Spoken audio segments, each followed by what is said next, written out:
Bonjour à toutes et à tous. Bienvenue bienvenue sur cette nouvelle édition du CEPEM de Toulouse. CEPEM de Toulouse marqué par notamment l'industrie 4.0, mais également la maintenance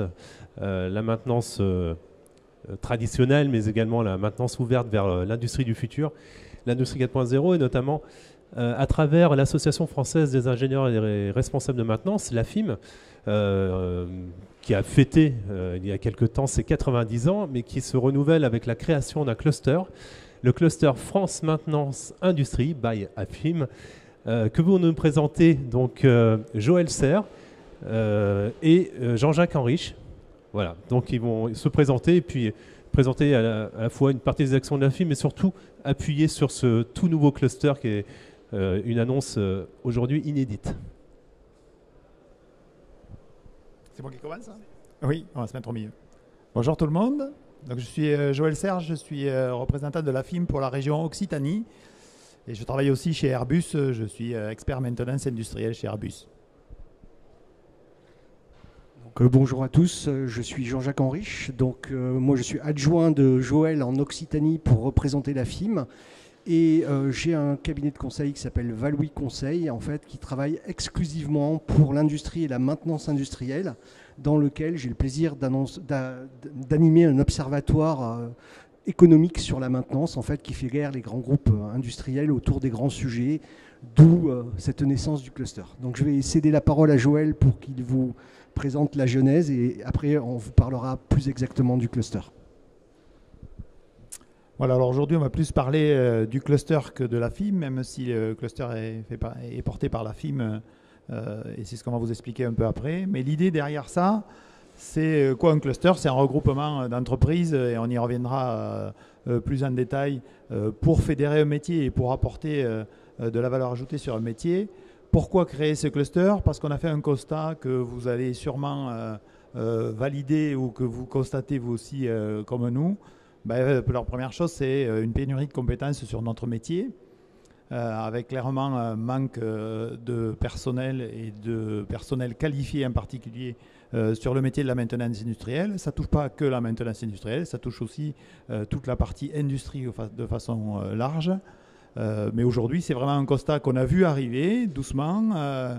Et puis le Covid a été là. Et aujourd'hui, c'est vraiment la crise sur les métiers de la maintenance et sur les capacités à réparer et à maintenir notre outil industriel.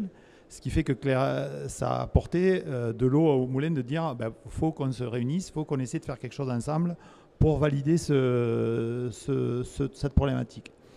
La deuxième problématique qu'on a vue derrière et avec la création de ce cluster, c'est aussi de se dire il y a l'industrie 4.0, on en parle depuis longtemps, mais maintenant elle commence à être réelle, elle commence clairement à arriver, et ça veut dire aussi que les nouvelles machines, les nouveaux systèmes industriels vont nécessiter des compétences qui seront peut-être un peu différentes par le passé.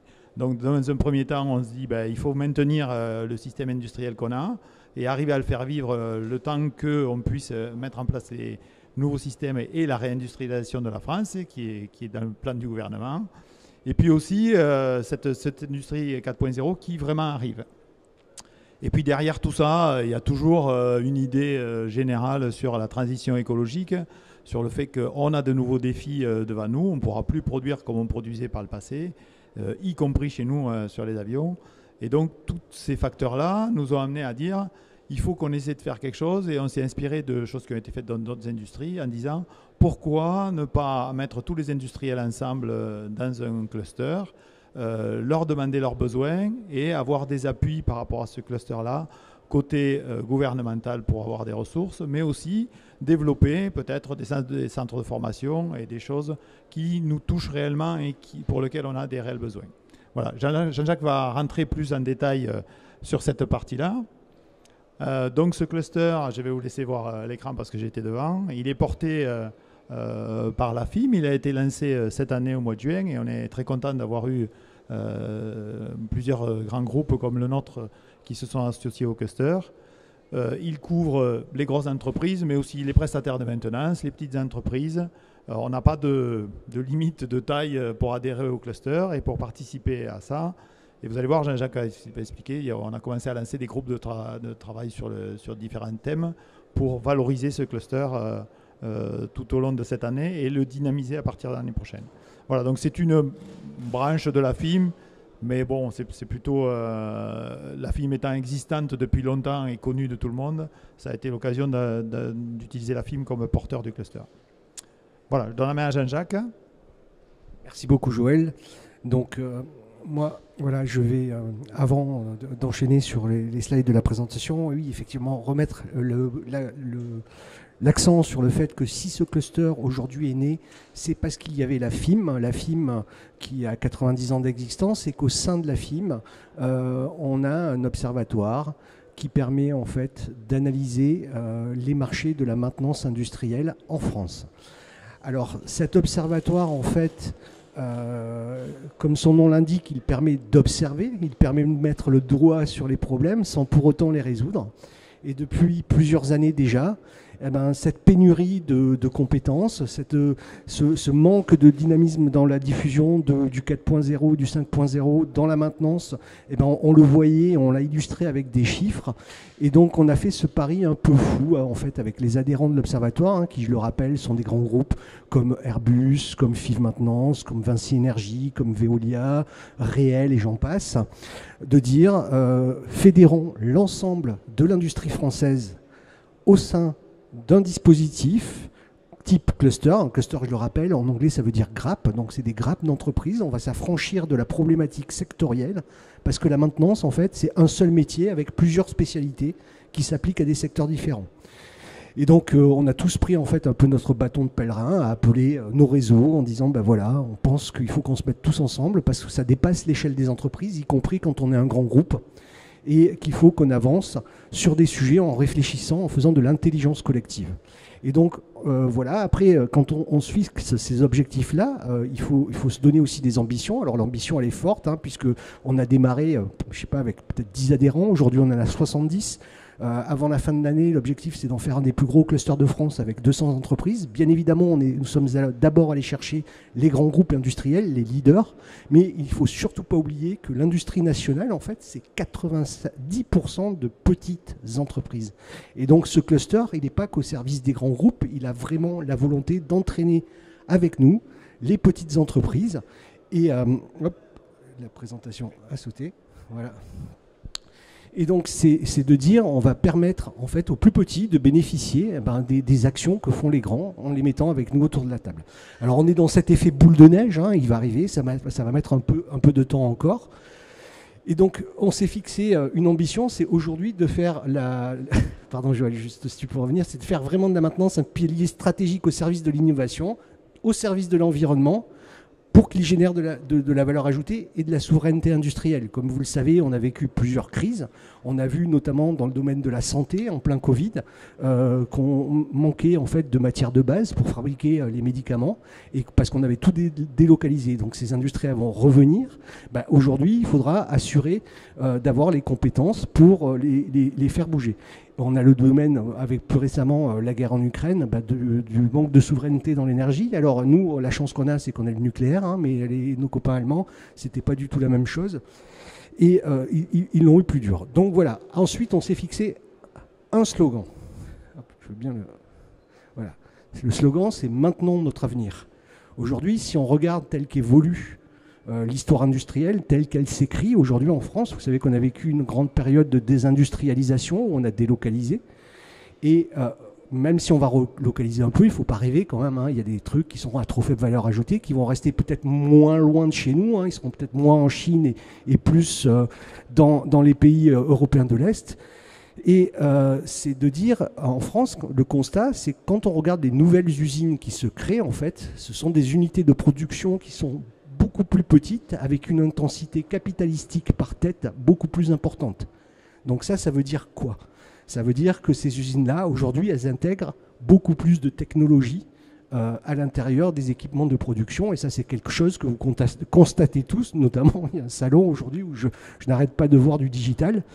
Et donc ce digital-là, qu'est-ce qui va nous permettre? Déjà, il va falloir les compétences pour les maintenir, parce qu'on aura certainement moins besoin de personnes en production et plus de gens autour pour maintenir les équipements. Et ces emplois, ces nouveaux emplois industriels, ne seront pas forcément des emplois industriels stricto sensus, c'est-à-dire comptabilisés dans les codes NAF de l'industrie, puisque désormais, on va avoir des informaticiens qui vont travailler dans la maintenance au service de l'industrie, qui seront dans des SS2I, donc des entreprises de services comptabilisées dans le tertiaire. Et donc tout ça, aujourd'hui, il faut qu'on commence à l'anticiper, parce que même si les compétences elles commencent à émerger, on a besoin de les créer en fonction des besoins des industriels, d'où l'intérêt du cluster. Donc, hop, je veux bien le slide suivant. Voilà. On s'est fixé en fait 3 axes stratégiques de travail. Hein. C'est un peu, on est tous un peu Apple fans en fait au cluster, donc on s'est dit c'est pas la peine qu'on prenne 25 axes. Apple ils en prennent moins, nous on a pris 3 déjà, c'est énorme. On a dit le premier enjeu c'est l'attractivité. Aujourd'hui, quand on regarde la maintenance, c'est 415 000 emplois environ en France de maintenance industrielle. Hein, je ne parle pas de la maintenance que vous trouvez chez les Noroto, les feux verts et autres. Dans l'industrie, c'est 415 000 emplois, c'est à peu près entre 2 et 3% de l'emploi salarié total. Donc vous voyez que c'est quand même, ça pèse. Et finalement, quand on regarde les nouvelles générations, déjà, il y a plusieurs choses. Vous savez très bien qu'en Europe, on est sur une population qui est vieillissante. Donc il est très inquiétant, en fait, on a été alerté par l'éducation nationale. D'ici 2050, on va avoir plus de 100 000 élèves en moins dans les collèges et les lycées. Et donc ça veut dire moins de salariés.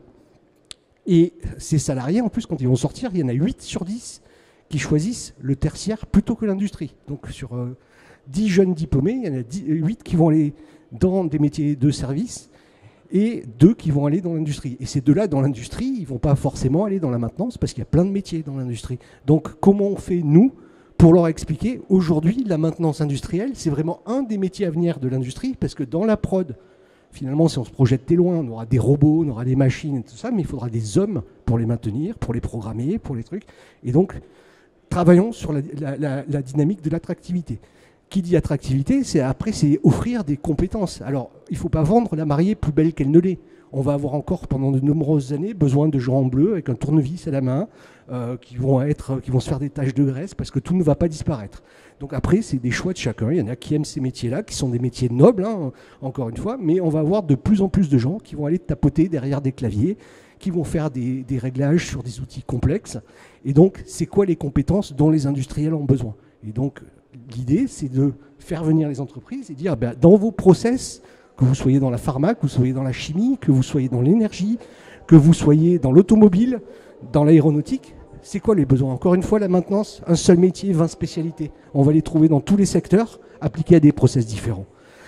Donc on va les fabriquer. Et enfin, évidemment, comme je le disais, on va avoir une transformation numérique qui va avancer à grands pas. Et cette transformation numérique, aujourd'hui, il faut l'anticiper. Ça va être quoi la technologie clé de demain? Aujourd'hui, il y en a plein qui naissent, et vous savez, c'est un peu le principe des clusters, c'est des grappes de technologie. Et souvent, quand on a 1000 produits qui sortent, au final, il en reste 10. Et donc, l'idée, c'est de travailler ensemble pour dire quels sont, en fait, les outils numériques qui vont se déployer en maintenance dans l'industrie et comment, autour de ces outils, on va former des compétences et attirer des nouveaux talents. Voilà.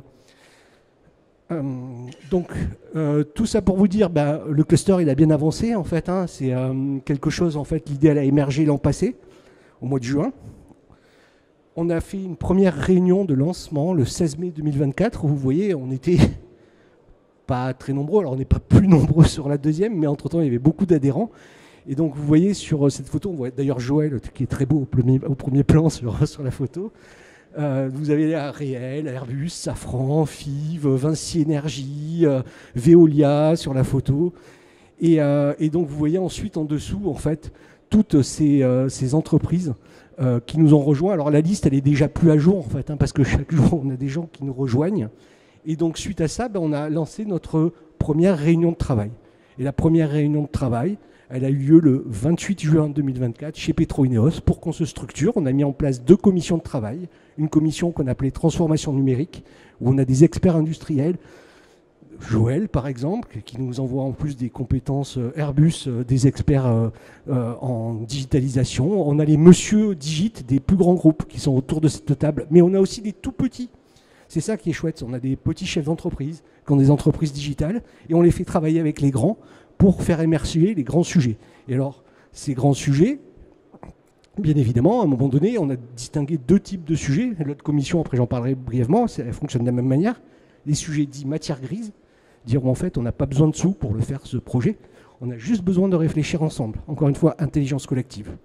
Et on avance.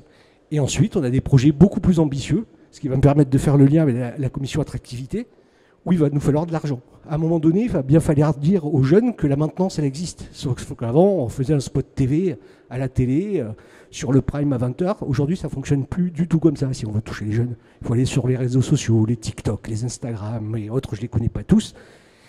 Il va falloir qu'on ait des budgets. Et donc, on commence à déployer un réseau autour du cluster avec les institutionnels. Alors, quand je parle d'institutionnels, on parle de l'État, on parle des régions, on parle des OPCO, on parle des organismes de formation privés, on parle de l'enseignement académique. Et en disant, voilà, nous, on arrive, on a un projet.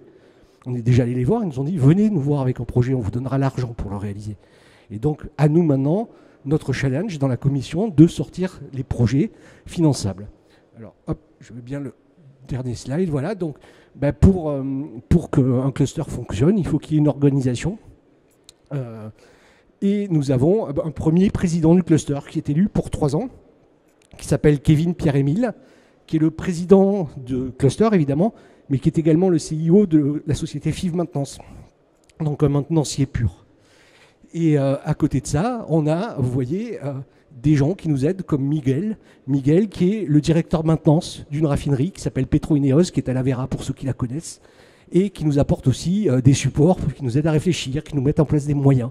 Parce qu'évidemment, en cluster, quand on démarre, on est 70 entreprises, mais il y a 0 budget, 0 euro, et c'est aux entreprises de mettre leur pierre à l'édifice pour que ça avance. Voilà.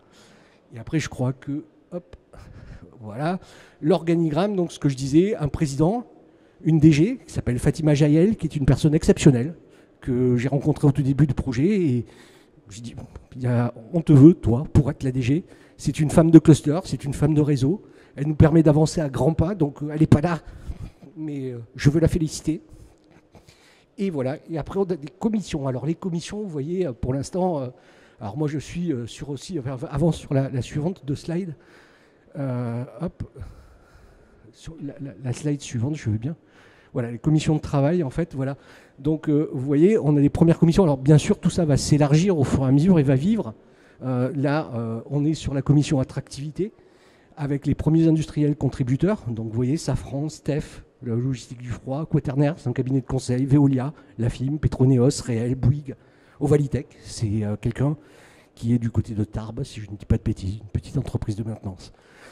Et une commission transformation numérique, vous allez trouver Petroneos, 5L, NGM, MBDA, le fabricant de matériel militaire, Airbus, Bouygues, Berger-Levrault, le groupe ADF. Et on se répartit, voilà, les tâches pour avancer. Et évidemment, dans ces commissions, on va faire émerger les grands projets nationaux, mais on ne pourra pas tout faire, et c'est pour ça que la FIM reste une association qui est très importante pour le cluster, puisque l'idée, c'est de faire naître des groupes de travail régionaux, parce que vous savez aussi que l'industrie, ce sont des bassins d'emploi très régionaux, avec des caractéristiques. Si on est du côté Marseille, par exemple, vous avez beaucoup d'industries lourdes, avec de la sidérurgie, de la chimie, du raffinage, alors que si vous vous déplacez en région parisienne, vous allez plutôt être sur de la technologie de pointe, autour de l'automobile, de la recherche, de l'énergie. Et donc, encore une fois, un seul métier, 24 compétences, des process différents. Et donc tout ça à régionaliser. Et grâce à la FIM, et ça c'est notre rôle aussi en Occitanie avec Joël, c'est de faire émerger des groupes de projets régionaux. J'en sais rien, chez Airbus, il y a du Airbus, il y a du Safran, il y a du machin, tout le monde a des machines-outils. Pourquoi pas un projet sur les machines-outils? Voilà, c'est un exemple. Donc voilà, et donc bien évidemment, si vous souhaitez nous rejoindre, alors je vous invite, la présentation va être sur le site LinkedIn de la FIM, vous pourrez tous la récupérer, et vous avez les coordonnées de Fatima avec son numéro de mobile pour que vous envoie les différents renseignements. Juste pour terminer, et après on aura le temps, on aura 10 minutes pour prendre quelques questions si vous en avez. Quels sont les prochains événements? Prochain événement, le 3 octobre, à Paris. Il reste quelques places, je crois. Donc dépêchez-vous pour ceux qui veulent venir. C'est une journée, en fait, pour présenter le cluster, mais vraiment aux industriels qui veulent s'y investir. Donc ça se passe à l'Hôtel de l'Industrie à Paris, qui est un lieu prestigieux. C'est une matinée, un petit déjeuner. où il y aura une présentation plus aboutie des différents travaux que nous avons commencé à mener, des modalités pour venir au cluster. Alors bien évidemment, hein, l'idée, à un moment donné, il faut parler gros sous, mais on l'a réfléchi de manière à faire en sorte, vous voyez, quand vous êtes le plus grand groupe industriel de France, l'accès au cluster, c'est 4 000 €. Et quand vous êtes une TPE, comme je suis, c'est de l'ordre de 150 €. Donc c'est accessible à tout le monde. Voilà. Donc voilà, j'ai terminé et s'il y a des questions, je suis à votre disposition avec Joël. Très bien. Merci beaucoup, merci à tous les deux. Moi j'avais peut-être une question.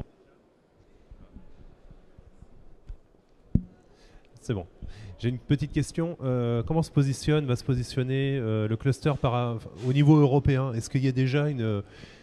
Alors là, on est déjà au niveau français, c'est déjà pas mal. On démarre, hein, j'ai bien compris. Mais est-ce qu'il y a une ambition après au niveau européen Alors, pour être franc, Olivier, on n'y a pas du tout réfléchi pour l'instant. C'est un pas après l'autre, hein, on avance en marchant.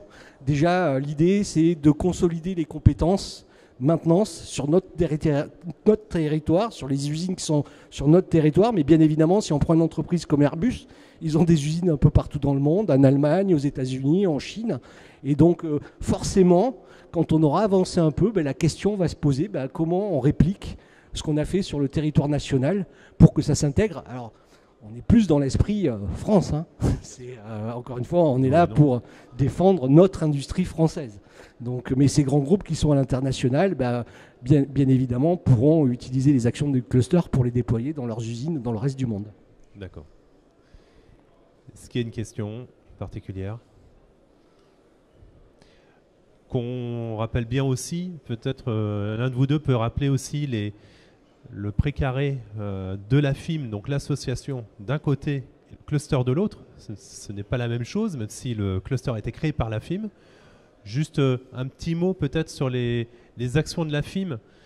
Les actions du cluster, on l'a vu, mais voilà, les actions de la FIM. Alors c'est vrai qu'elles sont peut-être un peu moins connues ou un peu moins... on n'en a pas parlé parce qu'on a focalisé sur la création du cluster cette année. Mais la FIM reste l'association des ingénieurs de maintenance. C'est elle qui vous apporte à travers son site internet des données, des informations sur les métiers de la maintenance, sur le catalogue de tous les maintenanciers, mais aussi sur les formations qui sont disponibles. C'est aussi un élément qu'on ne voit pas, qui est complètement dans l'ombre, mais la FIM participe à la création des normes. Et je pense que ça, c'est quelque chose qu'on ne voit jamais, parce qu'on prend souvent les normes quand on est industriel, et on dit, tiens, on va appliquer telle norme, et si on regarde dans la liste des participants, toutes les normes qui touchent à la maintenance, toutes les normes sur les niveaux de maintenance, les métiers, les compétences, la FIM participe et influence beaucoup cette partie-là. Ça, c'est vraiment le rôle de la FIM aussi. Voilà, donc voilà, rejoignez-nous des deux côtés, comme vous voulez, cluster, AFIM, ce que vous voulez, de toute façon les deux sont liés, mais rejoignez-nous, on est ouvert à toute participation, toutes les idées sont bonnes, les sujets qui ont été présentés là et les deux commissions n'ont pas été choisis au doigt mouillé, ça a été fait collégialement, maintenant on a des outils informatiques qui aident beaucoup pour ça, donc voilà, venez avec nous. Un petit mot. Je voulais juste rajouter, en fait, comme l'a dit Joël, hein, en fait, tout est imbriqué, hein, c'est-à-dire que on est tous au service du cluster. Et le cluster, comme je l'ai dit, c'est une association d'entreprises, en fait, dans le cadre d'un truc qui est normé, qui s'appelle un cluster, qui obéit à des règles. Et la FIM, c'est une association de personnes, donc plutôt des bénévoles au départ, puisqu'aujourd'hui, personne n'est payé à la FIM. Quand on y est tous, on travaille sur notre temps libre pour faire avancer la maintenance. Et par exemple, Joël citait le sujet des normes. Aujourd'hui, le cluster, on ne sait pas si on va pouvoir traiter. Et heureusement qu'il y a la FIM, en fait, pour s'occuper des normes. Donc la FIM ne va pas mourir. Et la FIM va continuer à exister. Et comme nous tous, va se mettre au service du cluster.